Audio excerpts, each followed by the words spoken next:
Today, in honor of the month of Halloween, I'm making pumpkin cake! And you can too! We're preheating the oven to 350, and we have sprayed our bundt pan so the cake won't stick. We're starting with 1 cup of vegetable oil,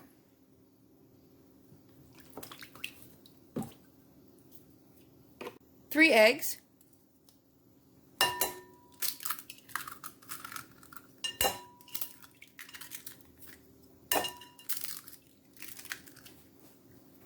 1 15-ounce can of pureed pumpkin,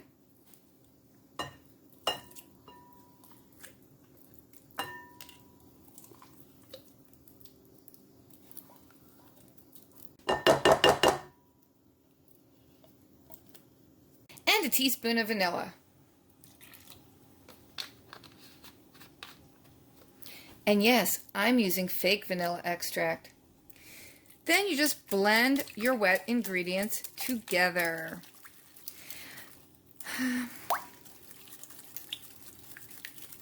I saw a cooking video recently. I think somebody was making chocolate chip cookies, maybe. I'm not sure.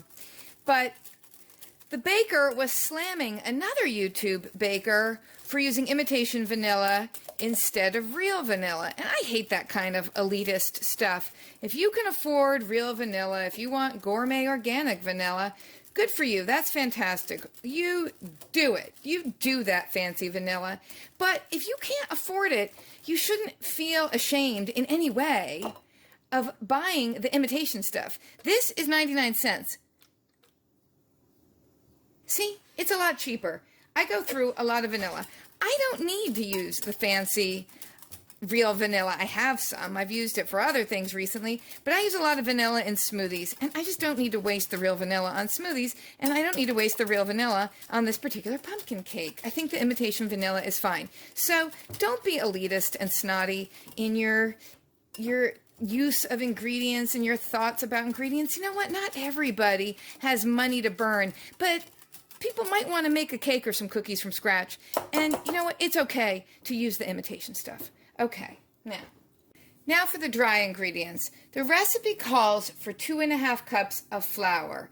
I'm going to use a combination of flours because, as it turns out, I don't have 2½ cups of regular white flour in the house, but I already mixed together the eggs, the oil, and the pumpkin, so there's no turning back now. Not to mention the imitation vanilla. So that's how much white flour I have, which is about 2/3 of a cup. I'm going to top that cup off with some Bob's Red Mill sweet white rice flour, which I got free couponing and I've never used before. It's very finely ground, though, I must say.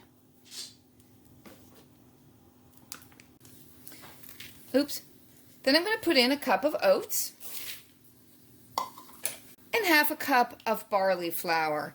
Again, free with couponing, never used it, though I am really quite an avid fan of barley in general.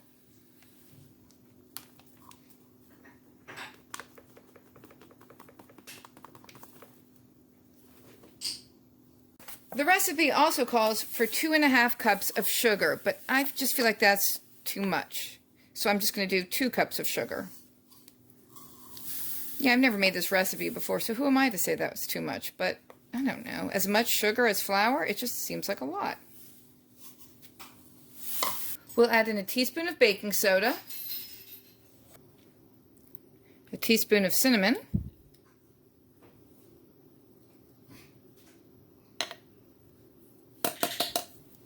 a little more from the new container, a teaspoon of allspice,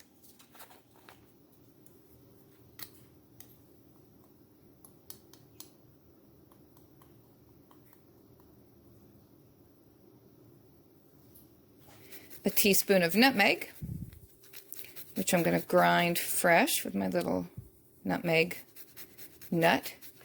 The recipe also calls for a teaspoon of ground cloves, and I thought I had cloves in the house, but I don't. So I'm just going to substitute in ginger because that's what I feel like doing.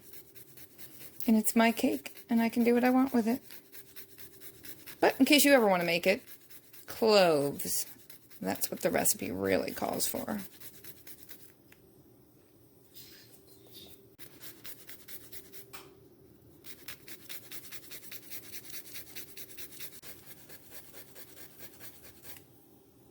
Here, smell the nutmeg. Oh my gosh. Nutmeg has got to be one of the best smells ever. And it's so cool looking. The inside of the nut when you grind it. Isn't that cool? Let's put more in. And some ginger. I need to remember to put cloves on the shopping list because I want to make some spiced tomato jam soon, and I know the recipe calls for cloves. Ginger. And a 1/4 teaspoon of salt. Yes, I know when I use salt out of the shaker like this, it's going all over the place. I don't care. Now the recipe does call for sifting this, but since I decided to add oats, I can't really sift it. So I'm just going to stir it all around with my whisk and let the roughage of the oats themselves break up any lumps in the other flours, which I really don't think is a big concern. Then we're going to add our dry ingredients to our wet ingredients and mix it all together.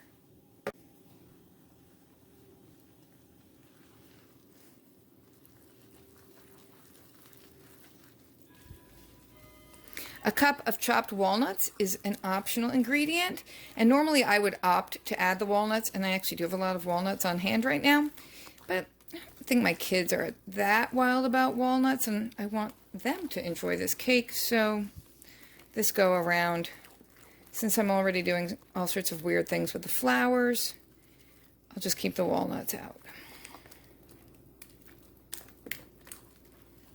I think if I ground those oats into oat flour like any normal person would have done, I probably would need more oats for them to grind down to have that quantity that we needed. So since I didn't do that, I'm just going to add more, carefully measuring as I go. Then we just pour it into our prepared bundt pan and we'll bake it for an hour. For me, it might be more than an hour because I'm finding that my oven is taking a little longer on recipes than they call for. I guess I could crank the heat up a little bit more, but I also have a habit of burning things, so I'm not sure I want to do that either. I want to put a little drizzle of glaze on the cake once it's out of the pan, and I think a really tasty glaze would be confectioner's sugar and a little apple cider. Of course, I don't have apple cider in the house because I just thought of that now. Didn't plan ahead, as always, but I think that's what you all should do. I guess my glaze is just going to be the confectioner's sugar and just a little bit of milk. All right, since I'm using a silicone bundt pan, I have to put on a cookie tray or else it all falls apart. And into the oven we go.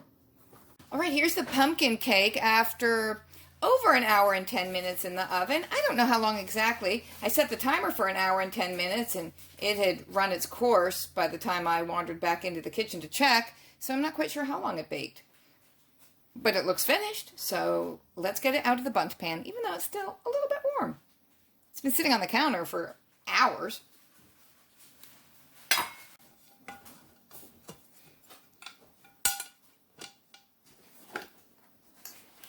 Sounded like it came out easily. If I could get the thing off, get the pan. Oh, there we go. Hey! Zippity-doo. That looks pretty good. Now we just need to make our little glaze. So first, I'm going to put a whole bunch of confectioner's sugar into the bowl. I'm going to put in just a tiny bit of milk. It always takes a lot less liquid than you think it's going to. So that means I tend to always add too much, but I'll try not to. I'm going to add a little orange food coloring.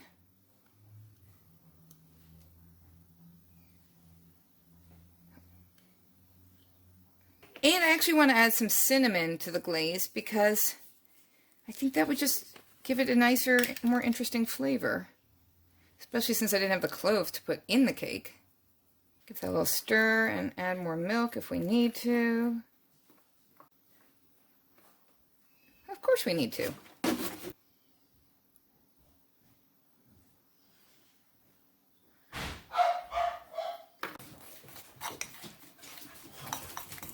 Well, it's definitely orange enough, and of course the cinnamon's making it a little bit brown.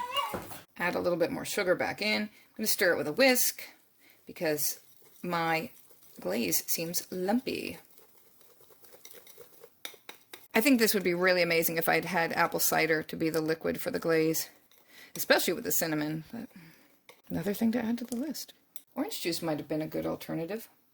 All right, I'm going to drizzle my glaze over my cake.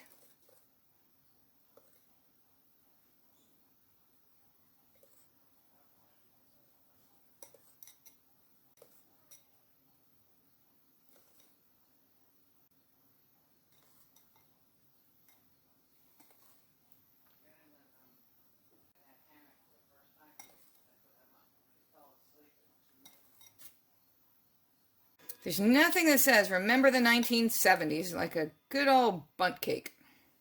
There you go. That says fall. That says Halloween. That says, hey, eat me.